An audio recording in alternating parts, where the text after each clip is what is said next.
시간은 돈보다 소중하다고 합니다. 하지만 돈은 다시 벌 수 있어도 한 번 지나간 시간은 되돌릴 수 없습니다. 시간은 누구에게나 하루 24시간, 1년 365일, 누구도 예외 없이 공평하게 주어집니다. 부자에게나 가난한 사람에게나 젊은이에게나 노인에게나 시간은 동일하게 흐릅니다. 그렇다면 왜 사람마다 성취와 삶의 질이 이렇게 다를까요? 그 이유는 단순합니다. 같은 시간을 어떻게 활용하느냐의 차이입니다. 시간은 누구에게나 공평하지만 우리는 종종 그것을 낭비합니다. 하루를 SNS나 TV에 보내며 의미 없이 소비하는 사람, 반복되는 습관 속에서 성장하지 못하는 사람, 미래를 계획하지 않고 오늘만 살아가는 사람, 반대로 시간을 효율적으로 활용하는 사람은 하루 24시간을 자기 성장, 관계, 목표 달성에 투자합니다. 시간을 공평하게 주었지만 그 활용 방식에서 인생의 결과는 천차만별이 되는 것입니다. 여러분께 질문드립니다. 오늘 하루 24시간 중 몇 시간을 자신의 성장과 목표를 위해 사용했습니까?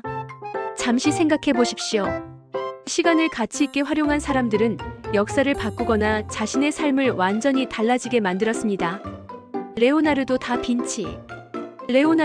빈치는 하루를 철저히 계획하며 예술과 과학, 인문학 등 다양한 분야를 연구했습니다. 그는 24시간을 공평하게 받았지만 시간을 효율적으로 활용하여 천재적 업적을 남겼습니다. 나폴레옹은 군사 전략뿐 아니라 정치와 행정에 이르기까지 시간을 철저히 관리하며 성공했습니다. 같은 하루를 받았지만 그의 철저한 시간 관리와 효율적 활용이 역사 속 승리를 만들어냈습니다. 현대 사회에서도 시간 활용은 성공과 실패를 가릅니다. 일론 머스크 하루를 쪼개어 테슬라, 스페이스X, AI 연구 등 다양한 프로젝트를 병행.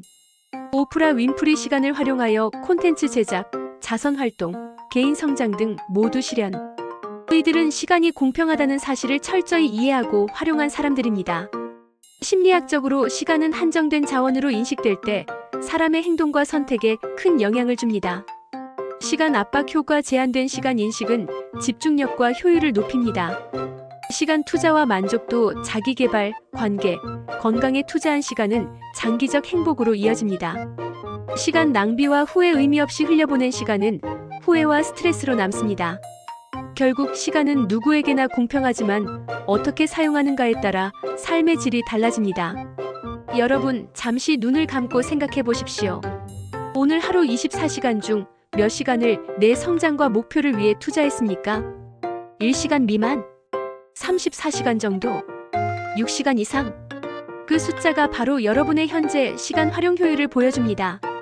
옆 사람과 공유해 보십시오. 나는 오늘 내 시간을 얼마나 의미 있게 사용했는가? 시간을 효율적으로 활용하지 못하는 이유는 다양합니다. 습관 부족, 계획 없이 하루를 보내면 시간이 흘러갑니다.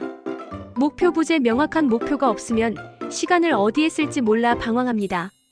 유혹과 분산, 스마트폰, 게임, SNS 등 무분별한 시간 소비. 우선순위 혼란, 중요한 일을 미루고 사소한 일에 시간을 낭비. 극복 방법은 간단합니다. 계획, 습관, 우선순위, 집중만으로 시간을 지배할 수 있습니다. 목표 설정, 단기 목표와 장기 목표를 명확히 합니다. 시간 기록, 하루 일과를 기록하며 낭비 요소를 파악합니다. 우선순위 정하기, 가장 중요한 일에 시간을 먼저 투자합니다. 집중 시간 확보, 방해 요소를 제거하고 몰입할 시간을 확보합니다. 주기적 평가, 일주일 단위로 시간 활용을 돌아보고 개선합니다. 하루 1시간씩 자기 개발에 투자해 1년 후 새로운 기술을 습득한 사람. 시간을 쪼개 봉사활동, 운동, 학습을 병행하며 삶의 만족도를 극대화한 사람. 평범한 직장인이 시간을 효율적으로 사용해 창업과 성공을 동시에 이룬 사례. 모두 같은 하루 24시간을 받았지만 활용 방식에서 삶이 완전히 달라진 사례입니다. 여러분, 지금 옆 사람과 함께 외쳐보세요. 나는 내 시간을 가치 있게 쓰겠다. 이 외침이 바로 오늘 여러분이 시간을 지배하고 삶을 성장시키는 첫걸음입니다. 시간은 누구에게나 공평합니다. 돈, 능력, 환경과 상관없이 하루 24시간은 누구에게나 동일하게 주어집니다. 문제는 우리가 그 시간을 어떻게 사용하는가입니다. 시간을 의미 있게 쓰는 사람만이 성장과 성취를 경험합니다. 오늘 이 자리에서 다짐합시다. 나는 시간을 소중히 사용하고 매일 성장하며 살아간다. 여러분 모두가 시간을 지배하며 의미 있는 인생을 살아가길 바랍니다.